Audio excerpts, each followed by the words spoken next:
And we're back. What's up, everybody? Benja Welldone coming at you live on this beautiful Sunday, July the 23rd at 10:53 in the morning.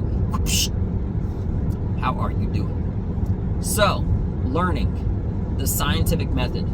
You know what's so great about the scientific method is that you can use it essentially for anything in the world to be better at something. The scientific method is essentially problem solving at its finest.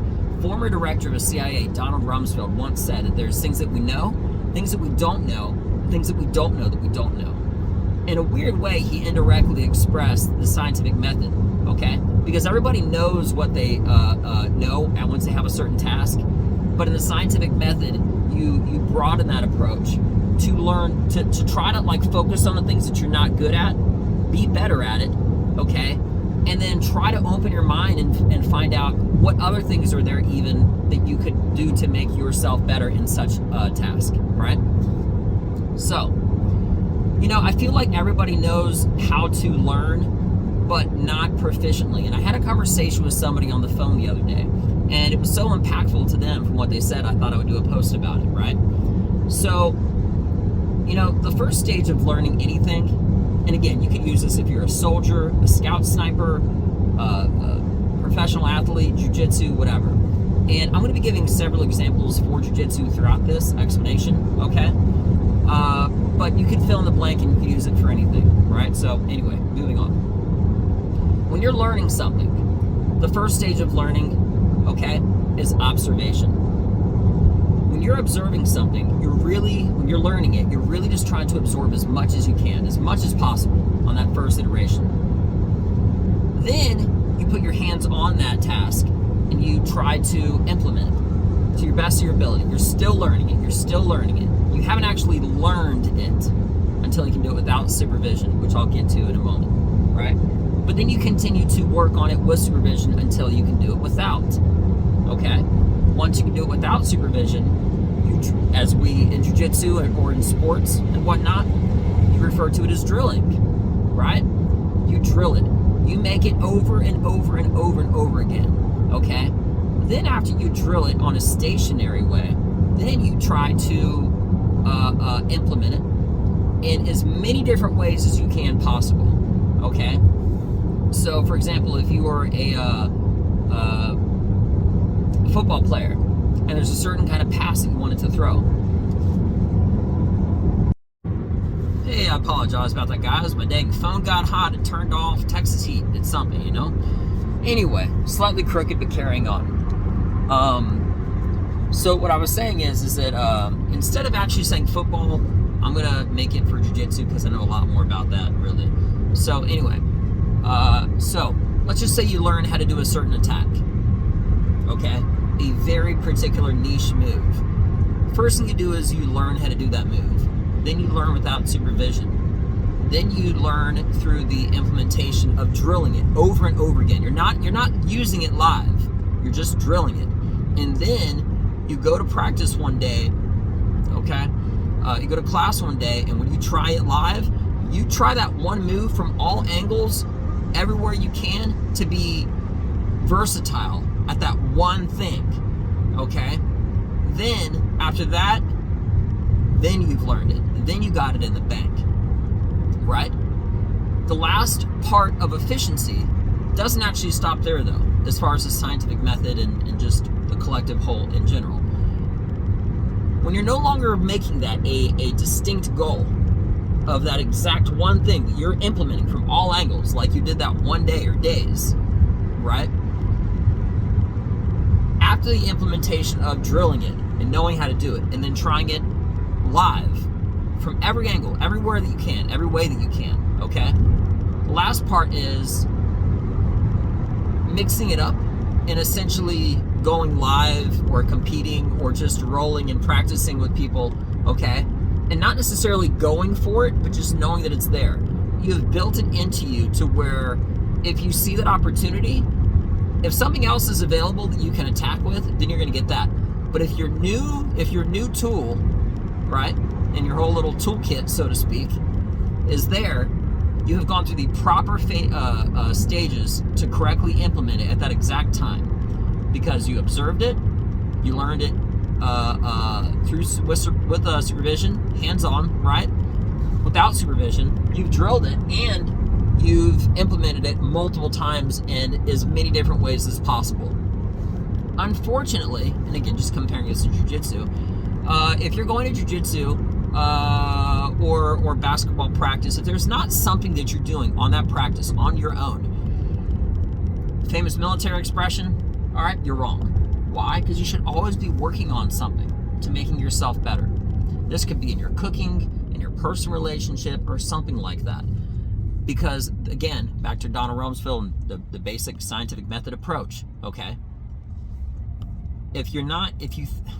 You always have time to get better at something you're not good at, but also you should be using some of your thought to trying to open your mind, to try to expand.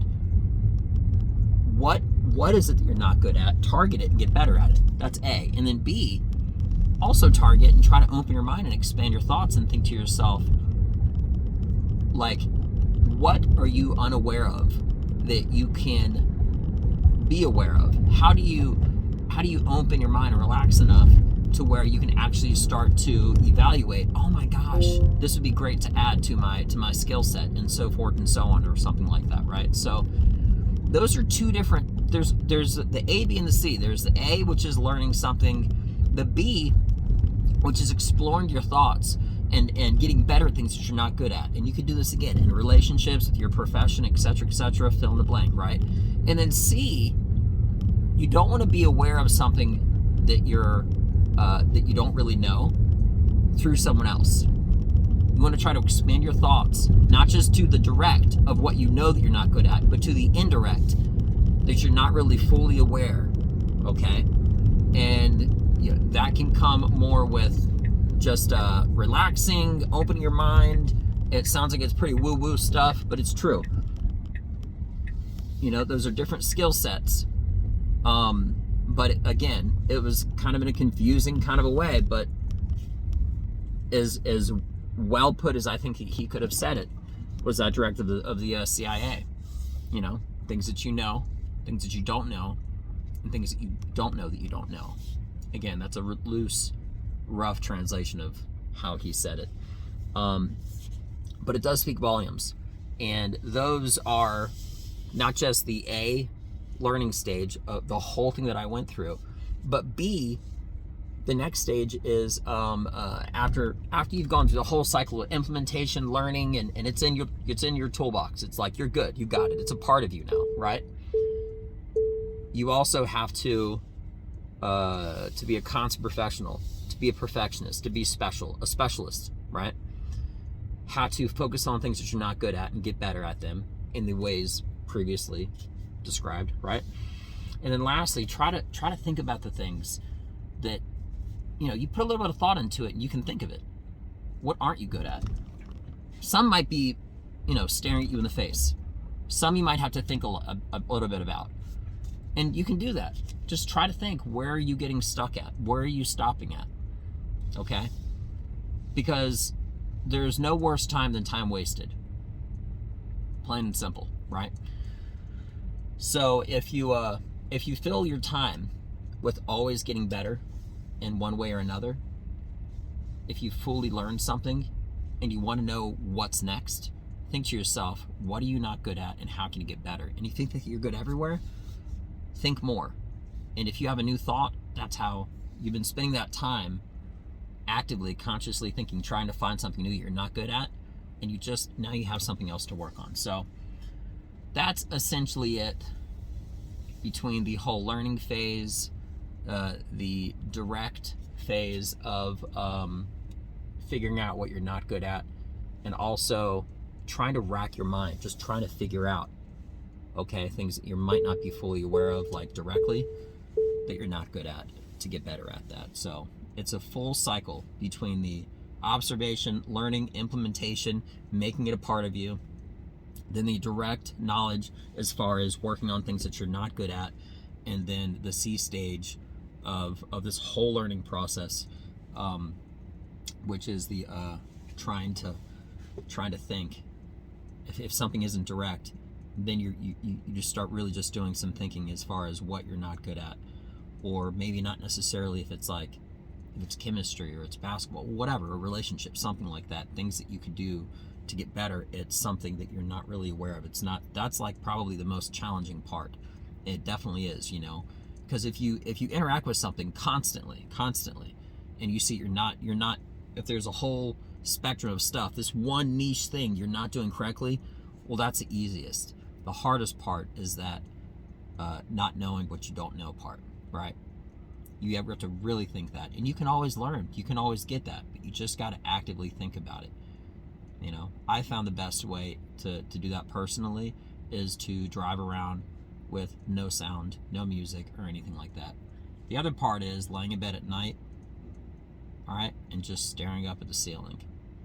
Your subconscious will start to work for you in overdrive, and these thoughts will come to you, right? Yeah, so if you put enough thought into it directly, trying to rack your mind, your mind will essentially go in overtime and work for you on the subconscious, and it'll come to the forefront. So that's my long rant. It's really important, and if you really want to be better at something, just use a scientific approach, scientific method. You know, you got to test things out also. That's another part of it, but on the assumption that you're not testing something, which is a normal part of the scientific method, this was more strictly for learning purposes, something that you do know, but the only difference is if it's something new, okay, maybe it's a new solution, you're trying to create it, you have to test it out. You have to test it out before you continue to implement it. And the last phase, the implementation phase, is again trying to not just trying to drill it, but trying to do it with new factors, new problems, you know, in the doing it everywhere you can kind of a scenario that I previously mentioned, right? And if it doesn't work at any point between there, all right, or if it takes some problem solving to get it to be better, that's one thing. But if it stops early on the process, or if it has no success, well, then it doesn't work. That's part of the scientific method. It isn't just problem solving to make things work. It's knowing that things don't work and then moving on to something else. So anyway, with that being mentioned, hopefully something that I said is a little bit helpful, and if so, that's great. So anyway, I'm Benja Welldone. Have a beautiful scientific day. I'm out. Peace.